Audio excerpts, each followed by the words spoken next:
siempre me daban para dar en la charla músculo respiratorio, me identifican como músculo respiratorio.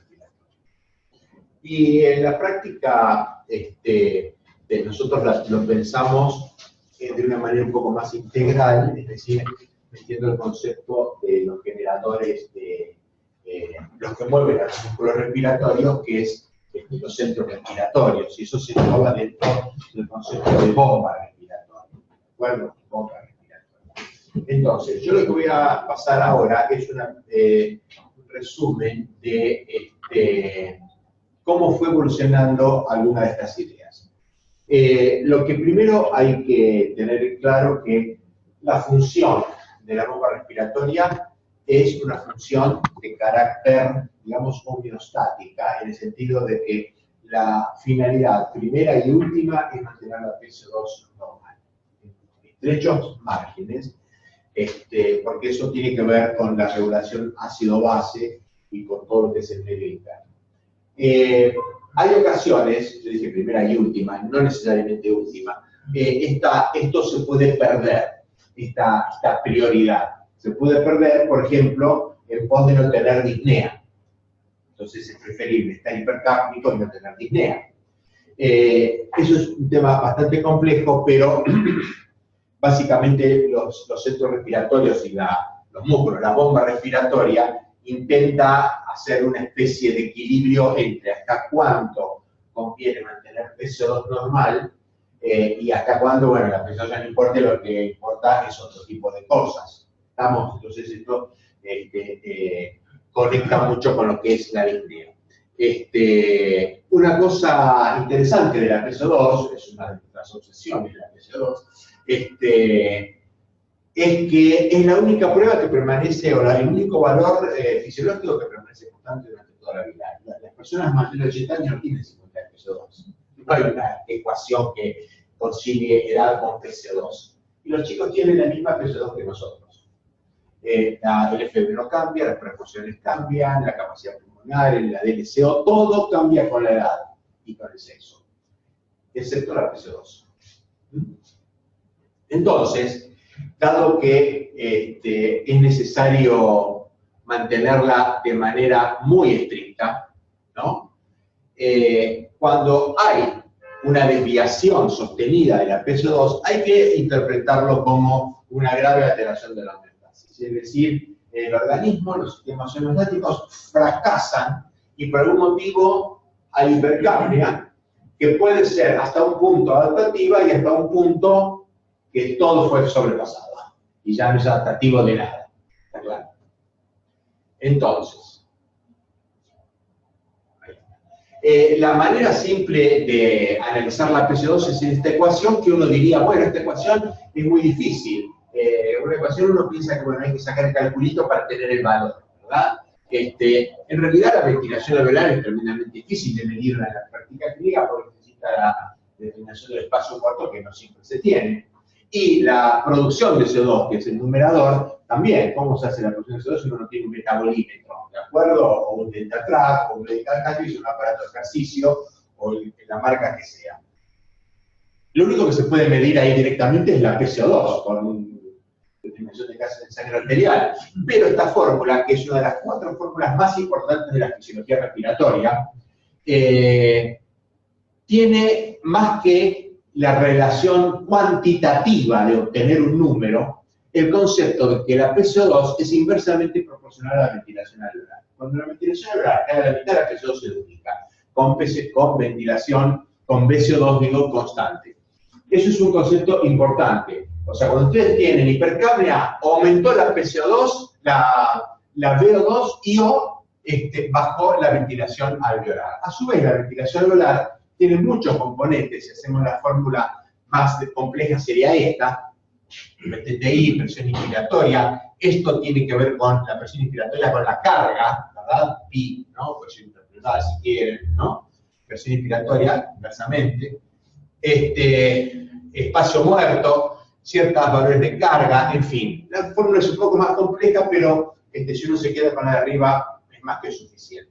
Aquí no pego con la ruedita, ahí está. Cuando uno habla de bomba respiratoria, habla de todo lo que ustedes ven acá a la derecha. Arriba están los centros respiratorios, que está ahí tapado con el dibujito, con la pantalla, los centros respiratorios, médula espinal hasta los puentes actina-miosina, y está toda la parte neurológica desde realmente el centro hasta los músculos. Si uno resume esto, uno dice, bueno, son estructuras heterogéneas, ¿no?, que se agrupan dentro del concepto de bomba respiratoria, pero si yo tengo que empezar a hablar, uno puede hablar de cada una de estas y dar una charla de cuánto se tiene que... acá son los centros respiratorios y los músculos respiratorios, ¿de acuerdo? Ese es el punto que hay que tener en cuenta. Entonces, vamos a ver eso. A ver si la pego esta vez. Así. Bueno, es para abajo. Entonces, lo que ustedes conocen, que seguramente conocen el tema, y que, bueno, yo puedo facilitarles alguna cosa, algo que pueda ser complejo, no ocurrió, como todas las cosas en la medicina, de un día para el otro, ¿verdad? Son anacrónicos, es decir, esto no estaba a la derecha de la pirámide de Keops. ¿Estamos? ¿No? Ni tampoco estaba a principios del siglo XX, este concepto. ¿Está claro? Entonces, si hablamos sobre el control respiratorio, hubo un punto en las bases de datos de PubMed, en la base MESH, digamos, ¿no? En la búsqueda MESH, por lo que ustedes ven ahí, que acá en 1970 y pico, a mediados del 70, hubo un cambio en el número de artículos. Aparecieron a aparecer artículos que antes no aparecían. ¿Se entiende esto, no? Lo ven todos. ¿Qué pasó ahí? Ahí apareció este artículo de Milik, Emily, Whitelaw y Deren, ¿no? De McGill, Montreal, que concibió el concepto de medir fácilmente el control de la ventilación mediante la P01. P01 y un sistema de reinhalación de CO2. La P01 es la presión de oclusión a los primeros 100 milisegundos de la oclusión de la vía aérea, ¿verdad? El paciente está respirando por acá, se le ocluye esta válvula, hace un esfuerzo, se toma, es que es negativo, se toman los primeros 100 milisegundos y este valorcito se relaciona con el valor de PCO2. Esa es la PCO2. Ahora, ¿por qué antes no se podía? Porque, bueno, si yo tenía un paciente con severa sifoesclerosis o con obstrucción severa, o tenía una respiratoria severa, y decía, bueno, voy a poner a ver si responde al CO2. Le hago inhalar CO2 y el paciente va a tener respuesta ventilatoria. ¿Qué piensan? Podría, pero si tiene 300 de capacidad vital, no, por lo menos no va a tener tu respuesta. Entonces, la limitación del efector era muy importante, un factor que impedía saber qué pasaba con los centros respiratorios. ¿Por qué? Porque no aumentaba la ventilación con hipoxia o con hipercapnia, pero no porque el centro respiratorio no funcionaba, sino porque el efector estaba defectuoso. Entonces, como eso no mueve aire, no necesita mucha presión intratorácica, es involuntaria completamente, porque acá el paciente recién se entera de la oclusión a los 200 milisegundos, 150, estos primeros 100 milisegundos los puede desarrollar cualquiera, aún con debilidad severa y con restricción severa. Entonces esto se convirtió en una manera de estudiar el control de la ventilación en el área clínica, y Milik, Emily, yo estuve con él en Montreal, él estaba en la universidad, yo estuve en el hospital de McGill haciendo músculos respiratorios con Milik, con Gracino, etc. Ellos dijeron en el 75 esto. En conclusión, la P01 puede ser un índice del impulso respiratorio central que depende solo de la descarga neuronal y de la efectividad de la contracción de los músculos, ¿no? Y puede ser obtenida rápidamente, simple, no invasivo, y constituirse en una herramienta tanto para estudios clínicos como fisiológicos. 1975.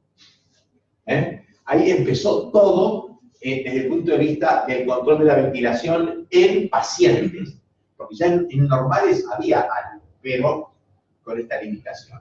Y, bueno, un ejemplo es básicamente este es el laboratorio nuestro, el circuito de reinhalación de CO2, bolsa del 7%, ¿no? Reinhala su propio aliento, la bolsa, y nosotros cada tanto con esta perita vamos ocluyendo sin que se dé cuenta la rama inspiratoria y hacemos esas pequeñas oclusiones. ¿De acuerdo? De esta manera nosotros medimos la P01. Entonces, a partir de ahí se desarrolló todo un cuerpo de información en el área clínica. Podemos resumir que cuando uno tiene hoy en día una anomalía del control de la ventilación, que es más frecuente, no es tan frecuente, pero es más frecuente de lo que uno la piensa, uno tiene que pensar por lo menos en la presencia de hipercapnia. Hipercapnia de causa no aclarada. Entonces, fíjense, si yo digo sospechar anomalía del control de la ventilación en caso de hipercapnia diurna con espirometría normal. Hipercapnia normal ya es muy raro, ¿no es cierto? ¿Estamos? O con debilidad muscular respiratoria o restricción leve hasta moderada. Es decir, la hipercapnia es muy poco frecuente si la capacidad vital está en más de 1,5 litros y la Pimax es mayor de 1/3 del valor normal. Si ustedes encuentran esos valores con hipercapnia, eso en el área clínica tiene que hacerlos pensar que tienen anomalías de control de la ventilación. ¿Está claro? Bien. Entonces, a partir de ahí, pueden hacer estudios para ver esta hipótesis, que tienen algo central. Por ejemplo, si un paciente está hipercápnico, pero yo le digo con un analizador de CO2, con un capnógrafo, ¿no? Que hiperventile y baja la PCO2, efector tiene. Entonces, hay bajadas de 10, 15 mililitros de mercurio, depende de distintos valores, no importa eso ahora, efector tiene. En cambio, un paciente severamente restringido o con debilidad muscular respiratoria severa, ustedes le dicen que hiperventile y no baja la PCO2. O aumenta un poco la ventilación, pero el costo de eso es tan grande que también por la ecuación sube también la producción de CO2. Entonces, el otro es el tiempo de apnea. El tiempo de apnea es algo tremendamente fácil. Yo recuerdo así, 2 pacientes que vinieron al consultorio sin saber qué era lo que tenía, con una pila así de estudios, así, ¿no? Y todo lo que a ver, hipercapnia, a ver, junte un poco aire y deje de respirar hasta que aguante todo. Entonces, hizo 3 suspiros, se quedó así respirando. Aguante, puso el saturómetro, aguante. 2 minutos y medio. ¿No? Quito todo eso, tiene anomalías de control de la ventilación.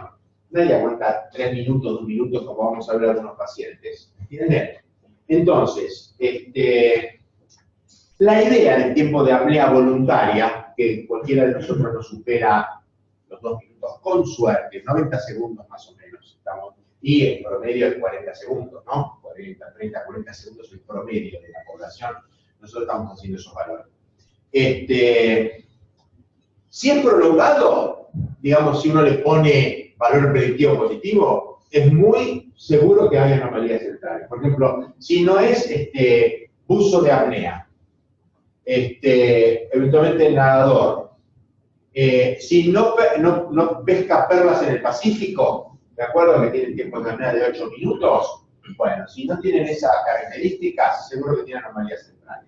Ahora, que rompan la apnea a los 20 segundos no es predictivo negativo, no sirve lo negativo, sirve el dato positivo. Después tenemos la respuesta de la negación de CO2, que es lo que hizo Milik, que es lo que hacemos, y después también respuestas a la hipoxia, al ejercicio. Hipoxia es muy complejo el circuito, no se hace tanto. Una cosa se podría extrapolar es cuando uno hace el HAST, o sea, la prueba para simulación de altura, que nosotros hacemos, que lo hacemos sin inhalar al 15% oxígeno, y la saturación, bueno, es variable, depende de los pacientes. La respuesta al ejercicio es interesante, porque los pacientes que tienen hipoventilación alveolar central pura, idiopática, ustedes lo ponen en la cinta, y se desmayan, o hay que agarrarlos a los pocos minutos, y la PCO2 es de 80, 100, 120, 130 PCO2 hemos encontrado. ¿Por qué? Porque no tiene respuesta ventilatoria. Entonces, nuevamente, la fórmula sube descomunalmente la producción de CO2 y no hay respuesta ventilatoria. ¿Va? Y después, estudios en el sueño que se imbrican con ciertas cosas que puede haber también, que pueden empezar durante la noche. El tratamiento de eso es ventilación invasiva, así de sencillo. La prueba de hiperventilación, este es un una fotografía de un CO2 en aire expirado, ¿sí? Entalla CO2, ¿no? Está todo comprimido, hiperventila, ¿ven? Y baja rápidamente la PCO2. ¿Eh? Esto es lo que hay que mirar, nada más. Pero también hay que mirar que hiperventile, ¿no? Bien. Los aparatos de ventilación invasiva, Montreal en el otoño. Entonces, quedó claro que en 1975 pasó algo con el control de la ventilación. Y también pasó algo cuando uno busca músculos respiratorios, ¿sí? Cuando uno busca músculos respiratorios, se encuentra con ese pico ahí de trabajos, fíjense, por año, 400 trabajos por año contra 0. ¿Qué pasó acá? Bueno, lo que pasó acá fue que McGill también, Rosos y McGill describieron la fatiga diafragmática en el humano. Ellos respiraron por distintos agujeritos de distinto tamaño y veían que cuanto más porcentaje de la fuerza muscular disponible respiratoria usaban, cuanto más porcentaje, menos tiempo aguantaban. ¿Entienden, no? Entonces, más o menos cuando tenían 40% de la máxima, más o menos, o menos del 40%, aguantaban indefinidamente.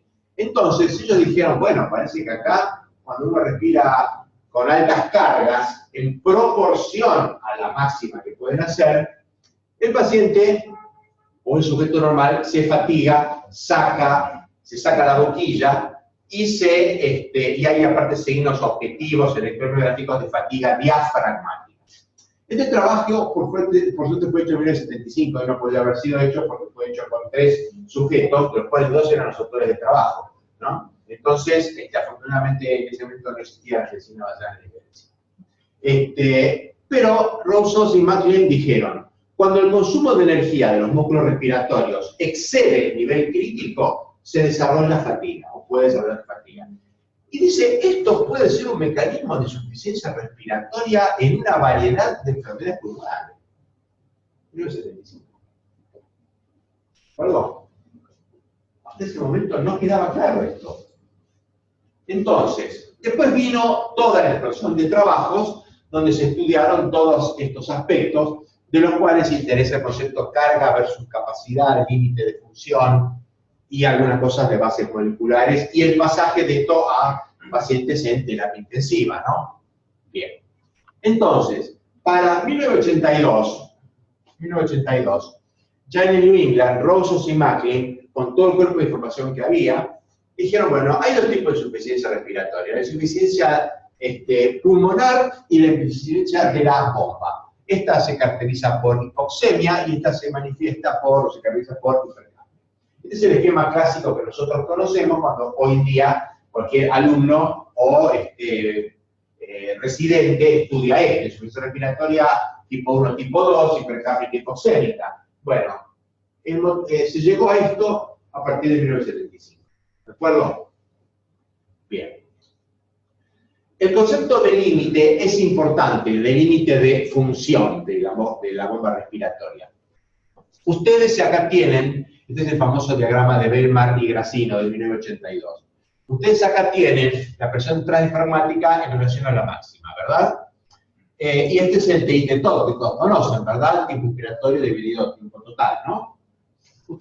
Nosotros estamos en este punto, es decir, usamos muy poca fuerza, ¿lo ven? Muy poca fuerza, menos del 10% de la máxima, y con un TI, T-top de 0,4 aproximadamente. Esto es, ¿no? Lo que sabemos. Ahora, si nosotros si Rosos hubiera puesto la carga y medido esto, ¿qué pasaba? Él tenía carga creciente, ¿se entiende? Vamos a ponerle un agujerito que haga el 20%, el 40%, y que esto es variable. Entonces, este punto se va corriendo para acá, ¿se entiende? A medida que aumenta la carga. ¿Lo ven todos? Hasta un punto, que es la isopleta de 0,15, 0,18, que cuando toca esta zona, que es el equivalente, por lo menos, fíjense, al 40%, ¿lo ven? 40 con un TTI, un índice, un TIT de 0,4. 4 por 4, 16, estamos en 0,15, ahí se fatiga. Esa carga es crítica. es un límite de función. No se puede mantener y el sujeto o va a hacer el paro respiratorio, previamente va a pasar por hipercapnia, fatiga muscular y se va a morir si no le sacamos la carga. ¿De acuerdo? Entonces, este diagrama muy citado de Berman y Grassino relacionó la carga con el timing. ¿Por qué? Porque si yo tengo mucha carga, ven acá esto, 0,6, pero tengo tiempo suficiente para descansar, no me fatigo. Hago y después. ¿Entienden? Mucha carga, pero un TIT top de 0,2 o 0,15. Estoy acá, no me fatigo, no estoy en la zona crítica. ¿Entienden? Entonces, esto introduce, agrega lo de McLean y Roussos, no solo el concepto de carga, sino de timing. Los EPOC hipercárnicos están más cerca de la zona de fatiga, son estos, los de Cruz, los EPOC no hipercárnicos son los negros, y por lo tanto tienen lo que se llama menos reserva de fuerza. Reserva de fuerza disminuida. Este esquema funciona también para al revés. Por ejemplo, yo acá que hablé de carga aumentada, ¿verdad? Pero también puede ser para los neuromusculares. De la ecuación, los neuromusculares, ¿qué es lo que tienen alterado de esto? ¿Esto o esto? ¿Izquierda o derecha?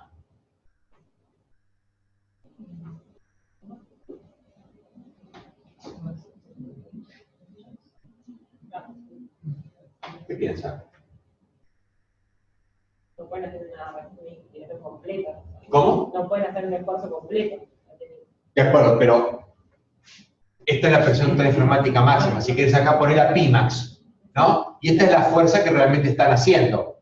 Vos en este momento usás menos del 10% de lo máximo. ¿Lo ves este punto? Bien. Un neuromuscular con debilidad muscular respiratoria. ¿Qué es lo que tiene alterada estas dos cosas?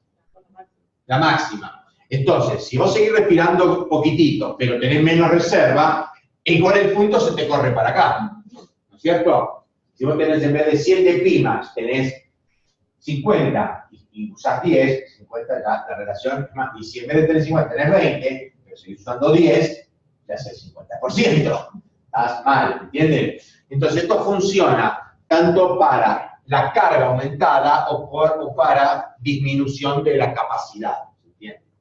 Bien, y esto está en relación íntima con el concepto de flujo diafragmático. El diafragma es un músculo que tiene 3 irrigaciones. La vena central, que es la frénica, las intercostales que están allá, que forman un sincicio, y la mamaria interna. O sea, triple irrigación tiene. Y por gramo de tejido, el diafragma es 6 veces más eficiente que el polígono de Willis. ¿De acuerdo? Parece que es más importante respirar que pensar. De hecho, hay gente que respira y no piensa, ¿no? Y la prueba está, ¿no? La prueba está. Entonces, este concepto es importante y este otro que se recupera más rápido también puede ser. Entonces vamos cerrando el concepto de carga y capacidad. En relación al flujo que acabamos de ver, en relación al índice de tensión-tiempo del diafragma, hay una carga respiratoria que involucra muchas cosas, un tórax rígido, difusión cardiovascular, enfermedad pulmonar restrictiva, obstructiva grave, autopía, bueno, todo lo que quieran poner acá. Y después la capacidad, ¿no? La capacidad es la bomba. ¿Se entiende? La bomba, por problemas musculares o problemas en el drive o todo lo que hay en el medio. Entonces, cuando la carga excede la capacidad, el paciente o desarrolla hipercapnia, o hace hiperrespiratorio o necesita asistencia respiratoria mecánica. ¿Entienden? Y cuando falla el winning, seguramente todavía estamos a favor de la carga, mucha carga respecto de capacidad. Y cuando salen del winning, hay trabajos de Nava, de Critical Care, muestran que los mismos pacientes que no salían, cuando salen, lo que hicieron fue aumentar la capacidad. No solamente disminuir la carga. pero aumentaron su capacidad, bien nutridos, no inflamados, lejos de las infecciones, aumentó las primas. Bien. Entonces, este concepto está íntimamente ligado con el flujo diafragmático. Montreal en invierno, del Mont-Vaillant. Esta es la biblioteca de McGill, este es el campus de McGill. Bueno, con todas estas cosas tremendamente simplificadas, hay paso de una fisiología clásica a molecular. Es decir, todo lo que ustedes vieron y van a ver se resume a principios del siglo XXI en ese artículo, el European Respiratory Journal 2014 de Theo Vasilakopoulos, donde habla del concepto de respuesta inmune, ¿no?, ante una carga resistiva. Y todo lo que vemos, que respira rápido, que respira superficial, que se frena, que no se frena, que se pone hipercárnico, que no. Todo eso tiene bases moleculares. Recomiendo fuertemente ese artículo, ¿de acuerdo? Para entender por qué estas adaptaciones. Muy bien. Beta-endorfinas, TNF, interleuquinas, todo esto está en pleno desarrollo también, ¿eh? Bien. Evaluación de los músculos respiratorios. Muchas de estas cosas ustedes las tienen. Es la observación clínica, la radiografía, la espirometría, sentado y acostado es muy importante, las presiones estáticas. Los métodos estos no son uno mejor que el otro, son complementarios y depende de lo que uno quiera saber del paciente. ¿De acuerdo? No es que digo, este es mejor que el otro. Son complementarios porque dan valores distintos, cosas diferentes, se enfocan de distintos puntos de vista. En este caso, por ejemplo, es un paciente no con broncodilatadores, sino con caída de la capacidad vital en el cúbito dorsal. ¿De acuerdo? Fíjense ustedes, la curva flujo-volumen, ¿no? Se llega a ver, ¿no? La azulcita. ¿No estaría la otra? Una grosera caída de la capacidad vital en el cúbito dorsal por parálisis crónica. Es un grupo de pacientes que nosotros estamos estudiando con enfermedad de Pompe, que tienen, un grupo no tiene caída de la capacidad vital, menos del 10%, pero hay un grupo sustancial, 2/3 o más, que tienen caída de la capacidad vital, que puede estar hablando de debilidad o paresia, o parálisis unilateral eventualmente, hasta definitivamente parálisis bilateral, como puede indicar una caída de la capacidad vital de más del 30%. Muy bien. Evaluación de los músculos respiratorios más compleja, los movimientos tóraco-abdominales, no solo por la visualización, sino por las respibandas, el NIST, presión diafragmática, el mitomiograma, latencia, ecografía diafragmática, en la cresta de la hora, se cree que esto se vaya por arriba todo eso, pero no, de ninguna manera, ¿no? Es un dato más. Bien. La prueba esta famosa de oclusión de Marini, ¿no? De estos 20 segundos o 30 segundos, ustedes en el paciente que no colabora, traqueostomizado o intubado, quieren cerrar la PIMAX, le ocluyen el tubo endotraqueal o la traqueostomía, dejándole sacar el aire pero no meterlo, ojo con eso, ven que acá el aire está saliendo y se está desinflando el volumen, ¿no? Pero está aumentando la presión, aumenta la presión, 20 segundos, medio minuto, hasta que el valor más alto que está en esta zona es la PIMAX, ¿de acuerdo? Estos son los pacientes que no colaboran. Es importante tener la válvula expiratoria abierta, no como suele hacerse, que uno está en toda la válvula expiratoria que uno tapa, pero mejor uno tapó medio cuando estaba inspirando, entonces tiene más volumen, y no se va el volumen residual. Hay que tener la válvula expiratoria. Ecografía diafragmática, que mide el grosor del diafragma en ISPI. Bueno, y si yo hablo de principios terapéuticos de la falla respiratoria, es establecer el balance entre entrega y demanda, que tiene que ver con carga y capacidad. El concepto carga y capacidad siempre es omnipresente, ¿de acuerdo? Carga y capacidad. Y después intervenciones farmacológicas que están tremendamente en pañales, derivadas a lo mejor de que existe una respuesta inflamatoria, de que se están conociendo más los neurotransmisores en los centros respiratorios y que podría haber algo de eso. Y los puntos claves sobre la bomba respiratoria, a mí me parece que son estos. Se debe sospechar anomalías del control cuando la hipercapnia coexiste con estudios funcionales normales o casi normales o un defecto restrictivo, obstructivo, de debilidad no tan grave. ¿De ¿De acuerdo? Eso dice, acá hay algo. Bien. Segundo, la debilidad muscular inspiratoria siempre tiene que tenerse en cuenta cuando hay disnea inexplicable. En neumonología es muy común encontrar pacientes con disnea de causa no aclarada. ¿De acuerdo? Porque tiene PIMA normal, pues tiene clase normal, una plaqueta normal, es tomografía que trata de buscar la quinta pata, ¿no? Todo normal. Entonces, puede haber debilidad muscular ante disnea inexplicable, que incluso se merece bien una capacidad vital acostado y sentado y una buena maniobra de PEMAS, ¿no? Antes de una prueba de ejercicio. Es mucho más barato, ¿no? Hay indicaciones para el ejercicio con disnea inexplicable también, ¿no? Pero se debe sospechar eso cuando hay disnea inexplicable, insuficiencia respiratoria, incapacidad para desvincular a un paciente. La debilidad muscular respiratoria extraapendiciva es muy prevalente, pero la mayoría de las veces pasa desapercibida. Y puede ser explicada por pruebas simples, capacidad vital, acostado, sentado, PEMAS, ¿no? Y la fuerza inspiratoria es una variable continua. Ustedes vieron que en ese semáforo que yo puse, el diafragma no es que paraliza o no parálisis. Hay muchas cosas intermedias, ¿no? Bien. Y la debilidad expiratoria es muy prevalente en las enfermedades neuromusculares, neurológicas, y hay que tenerlo en cuenta con el tema de la tos y demás, eso lo vamos a ver con algunos casos clínicos, porque aumenta la susceptibilidad de infecciones respiratorias. Entonces, esos para mí son los 3 puntos más importantes, claves sobre la bomba respiratoria.